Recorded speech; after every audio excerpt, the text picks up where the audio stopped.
Selamat menjalankan ibadah sholat maghrib bagi Anda yang berada di wilayah DKI Jakarta dan sekitarnya. Saya ingin ke Mas Burhanuddin tadi. Mas Burhan, kalau dilihat dari segi politik ini cukup menarik ya sebetulnya. Ada dua fraksi yang kekeh mengajukan interpelasi, 7 menyatakan nggak mendukung untuk interpelasi. Apakah mungkin ada gol-gol politik tertentu dari interpelasi dan tidak interpelasi ini?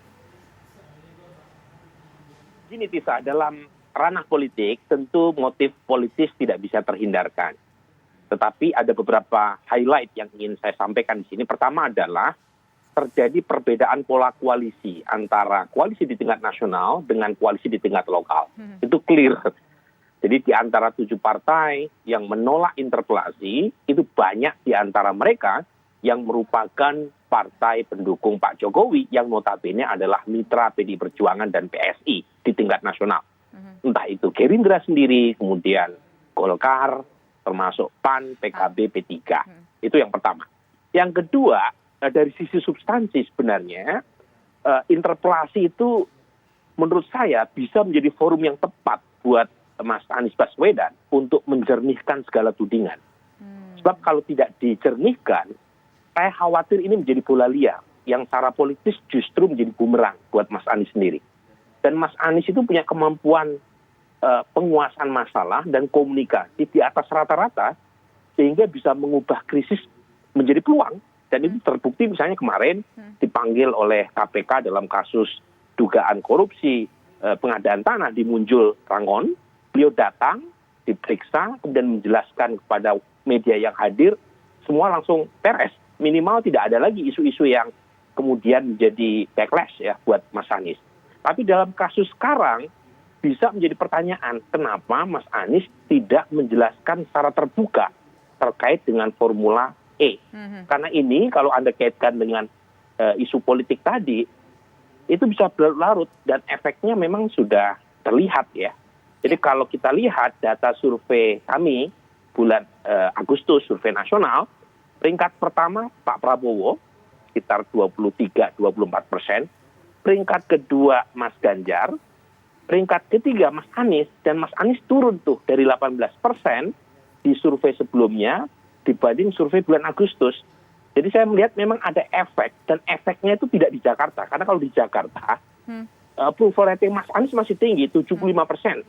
Tetapi efeknya itu di luar Jakarta. Karena isu interpelasi ini kan bukan hanya dikonsumsi oleh warga Jakarta, ini isu yang luar biasa mendapatkan coverage secara nasional. Dan kompetitor Mas Anies yang lain relatif aman-aman saja. Mas Ganjar, Pak Prabowo kan tidak mendapatkan sorotan setajam ke Mas Anies. Jadi justru saya melihat ini bisa menjadi forum yang mulia, sekaligus tepat buat Mas Anies untuk menjernihkan masalah yang selama ini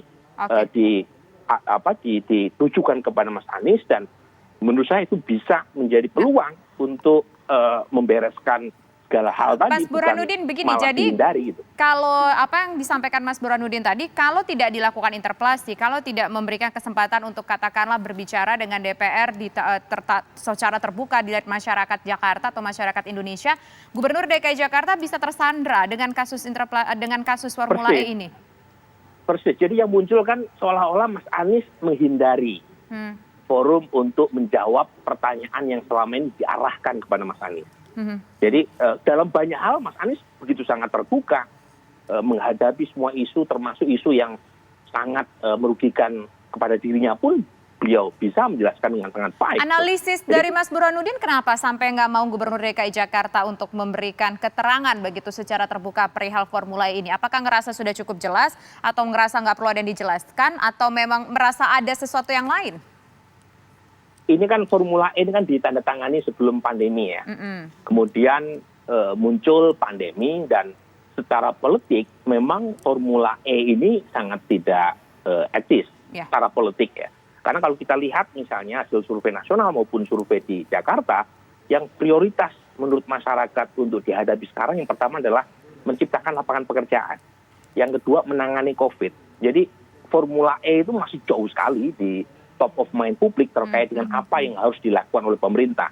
Tetapi Mas Anies nggak bisa disalahkan. Ini keputusan sebelum pandemi, tiba-tiba ada pandemi. Jadi memang ada sesuatu yang membuat Mas Anies secara politik ingin menghindari untuk menjelaskan secara terbuka terkait dengan interpelasi Formula E Tetapi menghindari itu tidak menyelesaikan masalah, itu hanya menunda masalah. Dan Oke. ketika itu kemudian mendapatkan coverage terus, dan coverage-nya bukan hanya di tingkat lokal tapi nasional, efeknya itu menjalar ke popularitas Mas Anies. Tadi saya sebut ada penurunan popularitas Ya. dan elektabilitas Mas Anies Hmm. antara bulan April ya sampai bulan Agustus, dan salah satu penyebabnya adalah Formula E gitu loh. Oke, baik. Nah, sekarang saya ingin ke PDIP lagi nih, Bang Manuara. Bang Manuara, sebelum ke Bang Manuara, kita punya sebuah informasi juga nih terkait dengan pelaksanaan Formula E di tingkat internasional. Bapak, kita simak dulu informasinya. Formula E ini merupakan seri balap mobil listrik internasional pertama pemirsa yang diselenggarakan di dunia. Balapan ini terdiri atas 24 pembalap dari 12 tim. Pertandingan diselenggarakan di jalanan.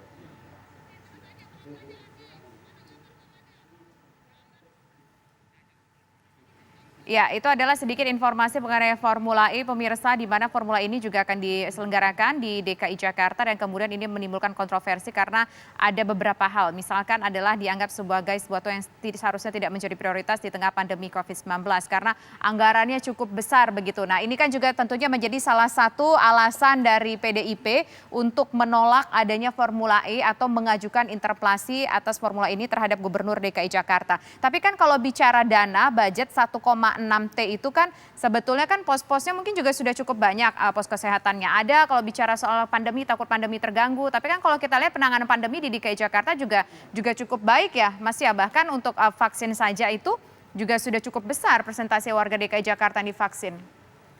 Mas Manuara. Iya, jadi sebentar sebelum saya menjawab, Saya luruskan tadi Tarif mengatakan tidak ada penghentian dari BPK. Kalau memang sudah dihentikan, sudah stop total. Justru yang mengundang kita mengapa kita gunakan hak bertanya ini adalah mengapa ngotot gitu loh. Dalam situasi pandemi seperti ini, dengan constraint keterbatasan APBD, tetap ngotot menjadi isu prioritas. Belum lagi ini akan menyeberang ke akhir masa jabatan gubernur, karena ini sifatnya multi-year. Lalu kenapa ngotot? Sebetulnya ini kalau mau ditanggapi secara fair oleh Bapak Gubernur, ini forumnya bagi beliau. Oke, baik. Jelaskanlah apa sebetulnya di balik ini gitu. Jadi kita bukan ngawur, justru kita sangat teknis, sangat administratif, menyikapi umpan yang diberikan oleh BPK. Bukan ngawur. Tidak ada memang kata penghentian. Kalau ada penghentian udah stop gitu loh, udah stop. Lalu kalau dipaksa berarti udah pelanggaran hukum. Oke. Begitu. Oke, nanti itu poinnya sudah dapat. Nah, sekarang silakan dijawab pertanyaan saya tadi. Kan sebenarnya anggaran mungkin juga cukup sudah ada lah, posnya kesehatan sudah ada, alokasi kesehatannya sudah ada, segala macam juga sudah ada. Kalau berbicara soal penanganan COVID-19 di DKI Jakarta, tampaknya penanganan COVID juga tidak terlalu bermasalah di DKI Jakarta. Angkanya cenderung turun, kemudian juga bornya juga udah oke, kemudian juga vaksinasi angkanya juga terus meningkat persentase DKI Jakarta. Silakan tanggapan Anda, Bang. Oke. Jadi kalau soal penanganan COVID, kita akui itu adalah kerja semua pihak. Dan itu sudah menghasilkan output yang baik ya, dengan penurunan angka virulensi daripada COVID di Jakarta. Akan tetapi perlu kita lihat, dampak ikutan daripada pandemi COVID-19 yang sudah terjadi itulah yang perlu, yang lebih urgent daripada sekedar menggelar perhelatan Formula E. Dampaknya itu, fakta sekarang kan terlihat nih. Banyak nih ya UMKM yang belum tikar. Banyak PHK di setiap perusahaan. Ya, banyak anak yang menjadi yatim piatu. Banyak yang menjadi putus sekolah oleh akibat daripada pandemi Covid ini. Kami fraksi PD Perjuangan lebih concern. Oke, baik. Jikalau uang yang seyogianya dialokasikan untuk Formula E ini dialokasikan untuk rakyat kecil, yang nyata manfaatnya buat rakyat Jakarta, kami memilih itu. Oke. Daripada sekedar membuat sebuah perhelatan internasional, tetapi tidak nyata dirasakan oleh rakyat kecil. Lagi pula, ini perhelatan Formula E bukanlah tugas pokok penyelenggaraan utama, karena itu bukan menyentuh langsung kebutuhan dasar masyarakat Jakarta. Ini bukan kebutuhan dasar. Baik. Saat ini kita perlu pemenuhan kebutuhan dasar. Oke, baik. Nanti akan dijawab oleh Bang Syarif ya. Kita harus jeda terlebih dahulu. Pemirsa, kami kembali usai jeda berikut.